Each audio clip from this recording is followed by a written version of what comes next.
Thanks for tuning in to another episode of Teach Me to Dad. I'm Kurtis. I'm glad to be able to talk in this episode to a mate of mine, James Meredith. He's at a similar stage with kids to me, but he was a guy that modelled some things as a Christian dad that I really wanted to learn from and found the conversation just great.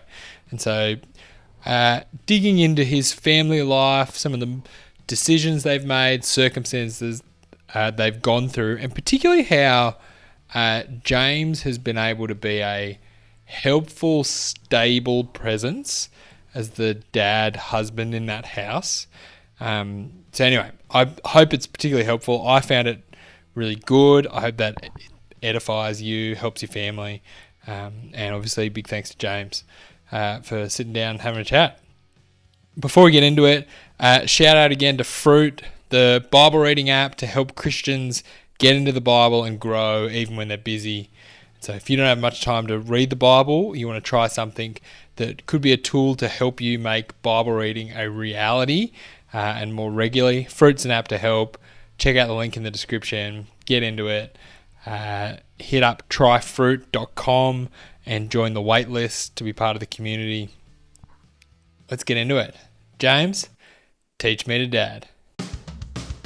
Teach me to dad, I am a dad and I need some help. Teach me to dad, I'll never learn this by myself. Teach me to dad, I am a dad.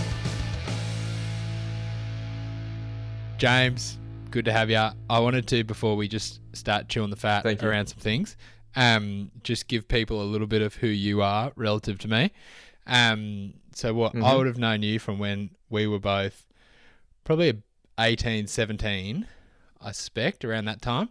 And we were both single teenagers, and then through life we've got married, have kids, and moved through those phases. And well, there's a few things I was keen to talk to you about. You're a fascinating human in a few ways, James. Oh yeah. And I'm keen to pick your brain on some parenting, family things, and keen to like I flagged for you, keen to talk a little bit about like stability and being a stable presence in a household, and we've got some reasons why I'm keen to pick your brain on that. But a question I had to warm up, right? You are fairly what's the opposite of cautious? Risk averse. You are by definition a bit of a charger. Like, as in when we go skating, you'd push the limits, go down massive hills. You're a backflip guy. Like, so very comfortable with risk. Since being a dad and having kids, have you become more cautious as a human? I think just that frontal lobe development of mid-20s is beneficial, but I like different risk. I feel like it's always been relatively calculated, like within my means, but I do enjoy. Don't laugh at that. I do enjoy pushing the limits. I've seen you skate down. And that was fully calculated. I knew what I was doing. Yeah. You'd charge down hills where you'd get to who knows what kind of speeds with like the hope that a car wouldn't come so you could turn a corner. Like there was a degree of calculation. But just saying that, you never had a major injury, did you? You never got done big on skating? Nah. Or when I first started skating and I didn't know, like, you could get death wobbles, and I couldn't skate very well. I had one big stack, but then after that, nothing. Nah. Yeah. So give us your thoughts, all right? My vibe is that you are a stable person. And what do you reckon? Do you reckon that's right? Do you reckon there's something about that? Do you find that in yourself? Is that something you've tried to be like? What do you think? Yeah, I wouldn't say I've tried to be stable. I think maybe my personality, like personality-wise, I'm just kind of more of an even keel rather than I don't have big highs and big lows emotionally, unless I'm onto like a big snapper. and you'll know it. Like the adrenaline. Yes. That's But so like funny. day-to-day life, I would say personality-wise, and maybe that's why I like to seek out a bit of thrill, Yeah. possibly. I was wondering that, like, what the connection is between being stable and kind of courageous thrill seeking.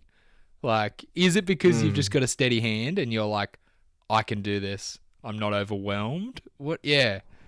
I wonder what the connection is between those Yeah, I don't things. know. Something. I have watched the free solo climbing guy, and he was like next level. I don't know. Have you seen that? The guy that climbed El Capitan? No.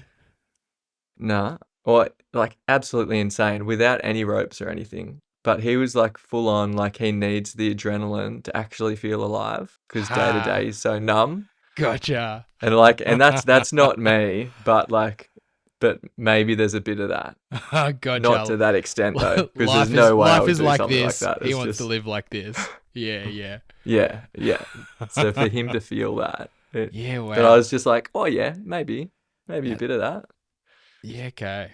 So, what do you? There's kind of personality. Sometimes I don't know if this is a true theory, but I think of this sometimes that when people are Christians, their personality kind of almost can be leaned into, and their kind of what they believe and their faith and how they live that out. Somewhat their personality and their convictions ride a wave together, and so someone that's naturally steady that can mix with their faith and help them be steady in the right ways about the right things. Like, someone who's um, very gentle by temperament, that can, I don't know, there's things that I think intersect. How do you think being a Christian, how do you think your faith, God, has helped you be stable as a person, stable as a husband, as a father? How do you see those things connecting in your mind? Hmm. Um. Yeah, I would definitely say personality. Yeah, I think what you're getting at. Um. I don't know. I see that God is stable, and I guess God is trustworthy and He's faithful in like throughout the Bible as you read through it, and He has always been. And so, um, when if my faith's in Him, then that's a stable place for my faith to be in. Like it's a secure spot, and so that Mm, helps me to be stable in my life yeah. because there's something that I've got my faith in that is unchanging. Mm. Yeah, yeah. So that's kind of that's things like God's talked about as like rock, anchor. Those are all those kind of Mm. steady, Yeah, stable language. yeah, Yeah, yeah. yeah. No, that's cool. Oh, well, give us a sense of how it's played out. Like, I've got in my mind just from chatting to. Oh, I should say, who's in the family? So there's you, there's Lauren. Tell us about your family. Yeah. And we've got Wilder, who's 5, son, and then Sunny, who's 3, and she's, yeah, my daughter. And then we've got one on the way too, which is exciting. Yes. How So good. due around Christmas time. Yeah. Yes. That's fun. Um, So yeah, kind of think yeah. I have in my mind just from hanging out with you and Lauren, like certain points that I could see in your kind of your lives together as a family, where interested to see how that played out, how you tried to help your family in that being that stable presence. But you might have some others. So, um, you tell. By the way, I'm going to ask you questions, and if anything is prying more than you want to talk about, just let me know. I don't normally edit Sure. things, but Yeah. I can edit things. Yeah. Um, Yeah. and even as I say this, I'm like, do you want people to know this? Tell me about Mm. Tarzan. Yeah. Yeah. So yeah, that was when Lauren and I first decided to that we wanted to have a kid and be parents, and Lauren got pregnant. Um yeah, and it was like suddenly our world was completely changed, and like I was going to be a dad, and it just seemed like it was all going to happen. And then yeah, Lauren had a miscarriage, um, and it was shattering. Like it was yeah, it was very difficult. Like just waking up in the middle of the night, just feeling completely helpless. Mm. And it's just, yeah, I don't know. Some people talk about having miscarriages and I don't know. I just like, for me, it was just like, it was, yeah, it was hectic. And it was just like, how could this happen? Why did this happen? Um, and then there's not even answers like medically really as to they don't really know the underlying cause of it. And then how could God, why does God allow that to happen? Mm. Some of the questions that, but yeah, it was, yeah, so Tarzan was what we named him because each baby that we've had is just like we give them a nickname in the womb because we haven't found out the gender for any Mm. of them. So Tarzan is what we called him or her for the first we 2 weeks. That's all we knew, and then that's all we had of him or her. Wow. Yeah. Yeah. So how did that play out between the two of yous? I gather it affected both of you quite significantly. And so Yeah. um yeah, what did you see as, yeah, I don't know. Is there things that you found in that you were trying to do as a husband or that you found helpful together to deal with that? Um, I guess just to keep trusting in God, even though we don't know the big picture. I feel like life is full of events where um, things will happen to us and we're going to face hard times. And there's no way of knowing God's ultimate plan through it all. That holding on to some of the promises that He has for us in it can help us. One of them, oh, I think is it Romans 8:28? Um, is that the one that talks about God works everything for the Yeah, good of yeah. those who love Him? Mm. Yeah. And just knowing that, like having a loving God, having a trustworthy God, um, yeah, and knowing that He's working every situation in my life for the good of, for my end goal of being more like Him. Um, that's that's the hard thing of just like having to hold on to His promises and Mm. trust Him, even though it's hard. Mm. Yeah, so that's, I don't know, and yeah, I guess we like also being someone who's up in front of people all the time, like we'll like worship leading at EV at the time. I think we're up 2 days later having to lead people and just getting up and singing songs about how God's faithful and He's trustworthy. And I don't know, like it's all true, but it's so hard to sing Yeah. at that time. Like it was just, and nobody knew what we were going through. Like Mm. absolutely, like but yeah, I guess just holding on to the truth of what like He tells us, like the promises that He has for us. Yeah, yeah. Do songs play a big role for you and Lauren? Just like you both give yourselves, have over many years, have given yourselves a lot to that ministry. And I suspect that's Mm. a big part of who you are as people and what's, I imagine that's something you tap into lots. Do they play a big role for you in your faith and how you process things? Yeah, yeah. I always listen to music when I'm either listening to podcasts or I'm listening to music. And sometimes um Christian artists or others, but yeah, for sure, like I can think of songs, or some songs are even just too hard to listen to because that was just a major song through a hard time, Mm. and so that just brings back all the memories. Yeah, I know, yeah. especially for Lauren, there's some songs just that we sung when, like, around when her dad died, that are just hard to listen to now. Mm. Um, but yeah, for sure, there's other songs that are, yeah, yeah, just helpful to just help bring lyrics and truths about God Mm. that like easily, and you can sing them, and it brings up that I guess, emotion towards God, of feeling those feelings towards him as well as knowing them. Yeah.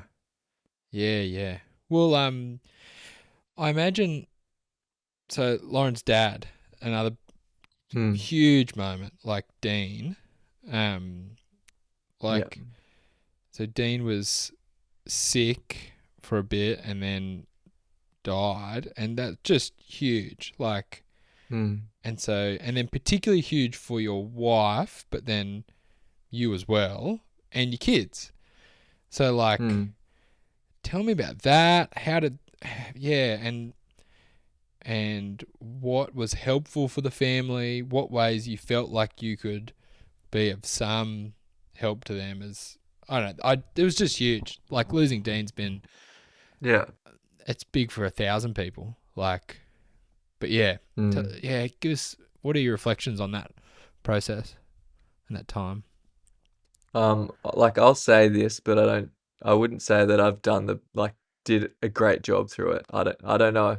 It's Yeah, just like yeah, it's yeah. such unknown, like uncharted waters when you Yeah. go through this. Mm, When your partner's one of their parents dies. So like what I attempted to do as mm, best as I could is just take as much load off Lauren. mm, So just be there for the kids in terms of like practically doing as much as I could, cooking as much as I could, playing with them as much as I could, mm, um, and just trying to take all the other loads off her so that she could process and or be there for her family when she needed to. mm, So practically doing that. Um, like I called and talked to both my parents who like they've both been in the same situation when like mum's dad passed away or my dad's mum passed away and they had to support each other. So mm. just trying to talk to someone else about what was actually helpful. So just getting advice. Um, yeah, just that's kind of it. And then just try and I've got to yeah, just try and ask Lauren how she's going Mm. and just try and be there to listen if she needs me to. Yeah, yeah. Do you find, this is a funny? I'm always interested in the dynamic, husband wife dynamic. Do you find that um kind of uh do you find it helpful to, like, for her, if you like try to remind her of helpful truths from the Bible, or does it come across a bit too preachy and it's better off you just listening because she already knows this stuff? Do you know what I mean? Like, Mm. it's sometimes like when people are having a Yeah, hard yeah, yeah. I time, do know what you mean. Yeah, quoting yeah, the Bible to people sometimes just feels almost patronizing and too simplistic sometimes, but you want to bring the yeah, Bible to be helpful. What have you found yeah. has just been actually helpful? Or have you found anything? But Yeah, I I don't don't know. know. To be honest, I don't know. I do it. Yeah, I think bringing the Bible is patronizing. Like I've done that before. Like we've gone through different hard times, and Lauren, yeah, and I think when I've tried to do that, it hasn't been as helpful. Mm, So I think maybe like especially with Dean, just yeah, there's so much going on. Like he's going, like we know he's going to be in heaven, and we know we get to see him again. She knows that, and those truths are somewhat um, make it easier. mm. But it's just so painful anyway. Like Yeah, losing yeah. your dad. Right. That those things are like, yeah, but everything I miss out on now. That all the moments that I'm going to have now. So Mm. yeah, I think I don't know what's actually that helpful. I would think that, yeah, from my experience, it just, yeah, maybe a bit patronizing when you Yeah, yeah. unless it like comes up organically Yeah, yeah. I get it. or Yeah. if they yeah, if you like find a moment. Yeah, Yeah. yeah. I get what you mean. Like, obviously, God's words are helpful for us in hard times, but there's something of you just don't want to feel like you're throwing the Bible as a quick fix for someone, as if that's going to solve Yeah. their pain. Yeah. Like, Yeah. the pain's Exactly. fine, the grief is fine. That's Yeah. normal. It Yeah. sucks, but that's not something to get rid of. Yeah. They're going to be sad. It's a appropriate to be sad. They probably don't want it. They probably want to be sad, of course. Like, Yeah. they don't want to not be sad. So yeah. I imagine you talk about it with the kids. I almost feel like, Mm. yeah. I feel like, just like to finish off that point, Yeah. they're the sorts of things that you armor yourself up with before you hit the storm. Yeah.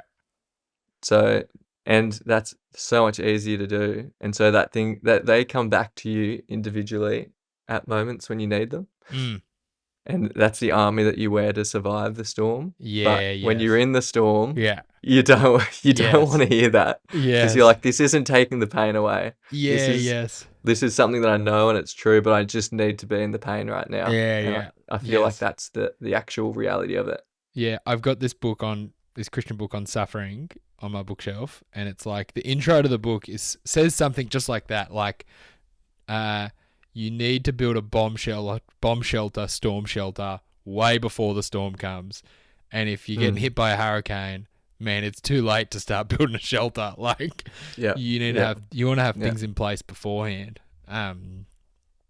Yeah, totally, man. I've been to sometimes I just overhear conversations at funerals, and it just drives me crazy how much people try to throw one-liners at someone's grief. Yeah.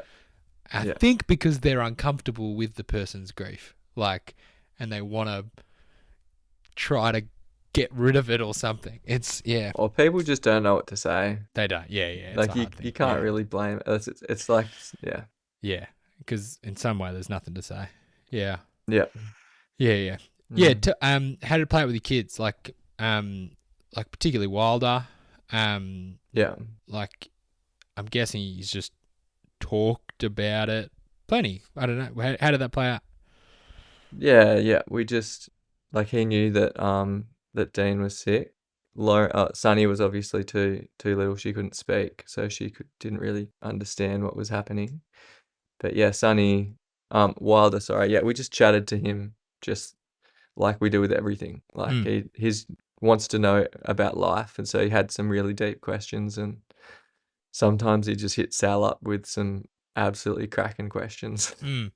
It's just like, but coming from a 2-year-old, it was like, in some senses beautiful, the understanding he was getting, but just like, he could just ask the questions no one else could. Yeah. Yeah, that's cool. But he knew what was happening, and like, as much as a 2-year-old could, and we just chatted to him about it, and he calls him Granddude. Yes, I remember that. So he's got a book about Granddude, and he asks for stories about Granddude all the time. So we still talk about him heaps with the kids, and he still remembers him and asks questions. That's awesome. That's so good. The other scenario I was keen to get your thoughts on, right? So you guys moved up to Coffs. How long ago now? Oh, this is our 5th year in Coffs. Fifth year in Coffs. So you were Central Coast, moved up to Coffs. Now I remember when you were on the coast, there was always, you guys had the kind of had the ideas and the heart to, like, maybe we could go help a church that's starting a new church somewhere, and like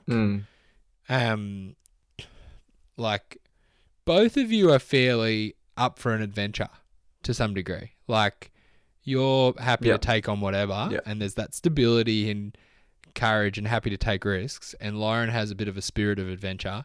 And so my vibe was, tell me if this is right or prying too much, but I got the sense that Lauren was keen for a bit of an adventure, and you were like, hold. Yeah, I'm with you. Let's go. Like, almost like slow to move, but then moved. Was that right? Or just tell me about how you've made the choice to move. I don't know if that's, like, we've both wanted to move up and be a part of a church plant. And so, I don't know if it was necessarily that at all. We kind of came to the decision together, unless, I haven't actually talked to her too much. But, like, I know the process. Yeah, cool. Maybe she just vocalizes her excitement more, so I felt like she was stinging to do something, and you're like, yeah, cool. Yeah, potentially, yeah. But yeah, yeah, we heard Tim was gonna plant a church in Coffs, and to be honest, when he first said that, I was like, yeah, nah. Like I've been to Coffs a couple of times, and that's not for me. Like I was imagining maybe like Noosa or somewhere like Gold Coast, somewhere like a bit more exciting, but Coffs is just like halfway in the middle of nowhere with like nothing going on. And I was like, I don't want to do that. Like I just like selfishly, I was like, yeah, I'll help a church, but on my terms, Yeah, yeah. sort of thing. Like where I want to move to. I'm not moving anywhere. Um, and I've actually come to really enjoy living in Coffs, so Mm, I guess that's been nice. But like we literally we came up with a pros and cons list for Central Coast, but like staying versus going. And it's like it's funny to look back on the list of things that we thought would happen if we moved, and the things that we thought we'd miss if we left. But I mean, they were the deciding factors, and like we stacked it up, pros and cons, and it landed on Coffs, mm, and like I can't explain it any more than I think God just changed our hearts to be willing to move, mm. because at the start neither of us wanted to. Like all of our family was on the Central Coast, and we made the decision even before Sal and Dean decided to move up. Like we hadn't talked to them about it. Mm. We didn't know that Chevs and Lulu were going to move up, like other friends as well. So we just kind of decided, just knowing that Tim and Deb were going, and we knew the Gordons were up there too, but that's about it. Yeah, yeah. Mm. How did it go? Was that a big ordeal? Was that kind of destabilizing for the family? Was that smooth? Um, like there were aspects that were smooth and things that were like hard that we didn't anticipate. I mean, in terms of getting a job, like I secured a job before we even moved up, and we got a rental before we even moved up without looking at it. So Mm. like, yeah, it just fell into our lap in terms of moving up, and then I guess um it was easier for me because I had a workplace. So Mm.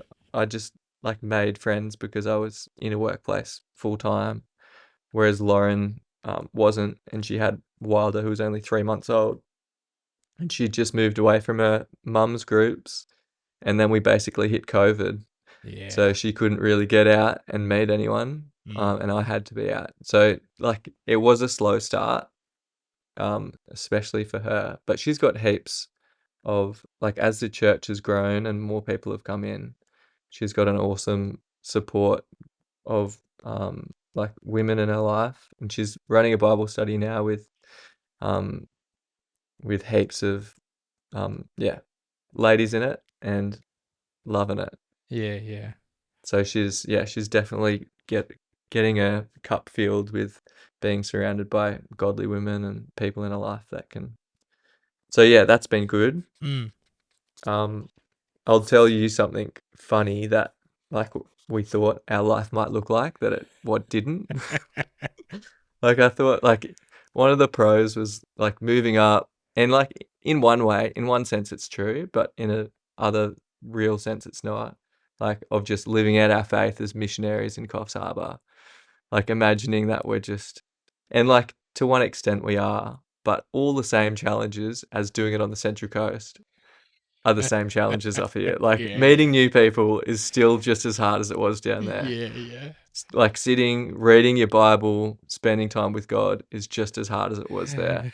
It's not like moving somewhere in faith Yeah, meant that everything became heaps easier. yeah, yes. And so I'm just like, oh yeah, yeah, it's still we're just doing life somewhere different.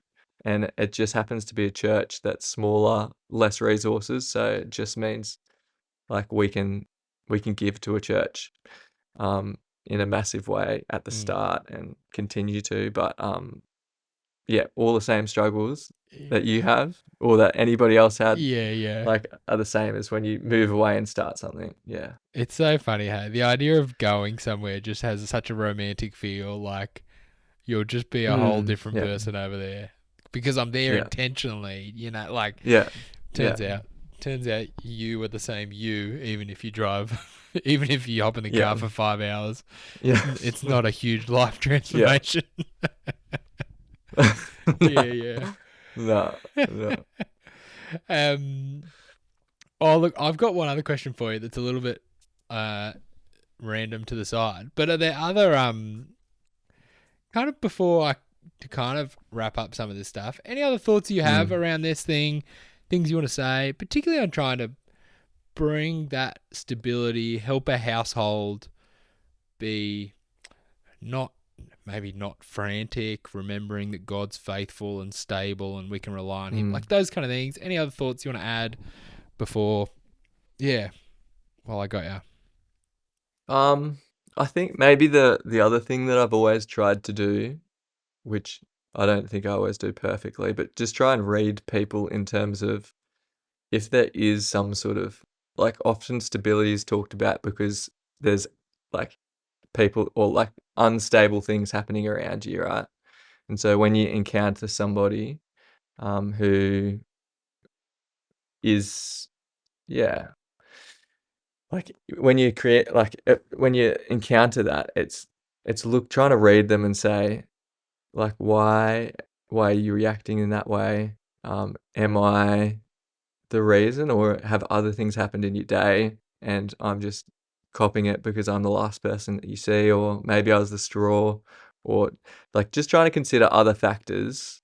And it's, I don't know, I've always tried to just understand why people might react in different ways. Mm. Um, and I don't know, rightly or wrongly so, attribute it to other things than me. And so then it makes me easier just to listen and be like, yeah, okay, yep. Wasn't my fault. So yeah, couldn't be me. It's probably everything else going on in your life. So so, To be but honest, I I don't can know. see I that like I being feel very like helpful. that helps. Yeah, I can actually see that being Yeah. helpful because you're not playing defense. You can actually just attend to No, this yeah. person and what might be helpful Yeah. rather than defending Yeah. yourself. That's pretty good. But yeah, as I say that, I definitely do like to defend myself too. So James, I don't know. I could see Just you being a super rogue but potentially useful psychologist. oh yeah. Yeah. Just Well, imagine. Sam studied psychology. We've got a similar sort of brain, so Yes, I like did the same he thing. definitely could have gone into that. And I was super interested in like the studies that he'd talk about and Yeah. everything, because we'd just sit there and watch people and talk between ourselves about other people, just being twins and like having someone to bounce. Anyway, yeah. Yes. Oh, this is my last question, right? This is a little Yeah. bit related, but anyway, helpful thinking about the stability stuff. So Mm, Wilder up, he's like loves copying what you do, right? yeah. And so he becomes a little bit of a charger as well, from what I Mm, gather. Is that right? yeah. What impact do you reckon you've seen in him from him kind of learning to be courageous and take risks and push limits in that way, trying to catch up, keep up with you, do those things? Have you kind of seen at that little age what that does for him? Yeah, he sometimes scares me, to be honest. But he has like he definitely has calculated risk, and he knows, or he thinks that he knows his limits. But he was the like the kid that, you know, those crazy tall climbing frames Mm. that like the rope ones that are like a pyramid. He was up at the top of that when he was 2, Yeah, yeah. and just like freaking me out. Lauren said he was up there the other day hanging off one hand, just like, and I was just like, that scares me when I see that, because I'm like, yeah, the risk versus reward for that. Like if you drop, it could be all over. But then, like, he walked in the other day and he's like, "Dad, I just did a backflip on the trampoline." I was like, "No, you didn't." Like, I've never taught him how to do it or whatever. I'm like, Mm. "Yeah, show me." And sure enough, he goes out and he does this like terrible looking backflip where it looks like he's almost broken his neck, but he's landed it. And he's like, "See, I can do a backflip." Like, Yes. oh, like he's got confidence to try things, which Yeah, I yeah, love. yeah, And I don't feel like I need to stop him and be like, "Oh, you're not doing that safely." Like he seems to be relatively considered, which yeah. encourages me. Yeah. That's cool. Like, there's just a lot of chatter about like building kids that are resilient and take risks and back off on the Mm. helicopter parenting and all that stuff. And I Yeah. think of you and Wilder and a good like Mm. test case there of like Mm. a wild child kind of thing. That's cool. That's heaps cool. Yeah, yeah. We definitely don't try and helicopter them. Like yeah, want to give them opportunities. I love that thing. I think maybe someone said it on your podcast of just like don't interrupt someone when they're doing something safely. Yeah, yeah, Something like that. yeah, yeah, Or if they're doing it with care. yeah, yeah. And Doing yeah, dangerous it's things just carefully. yeah, yeah. Yeah. It's good to see them trying and evaluating their risk. And I remember like my dad being so proud of me one day that we went to do a jump rock and we came back and we hadn't done it because we'd looked at the ocean and it was too big and we decided not to. And he's like, "That's exactly the kind of like man I want you to be. Oh Like take yes, risks, but also like know when you can't take them and know where your limits are." And so that's what I always like. That's what I want for Wilder. that's That cool. and Sunny, both of them, but like that they can do that too. That's cool. Oh, that's cool, dude. I love it. Oh, I love the little insight into your Mm. household. I am Mm. keen to hang out and see where they're up to next time we come up and hang out. Yep. Yeah, good. It's always good seeing you up here. Yeah, it'd be good. Oh, good, dude. Appreciate the chat. Love it.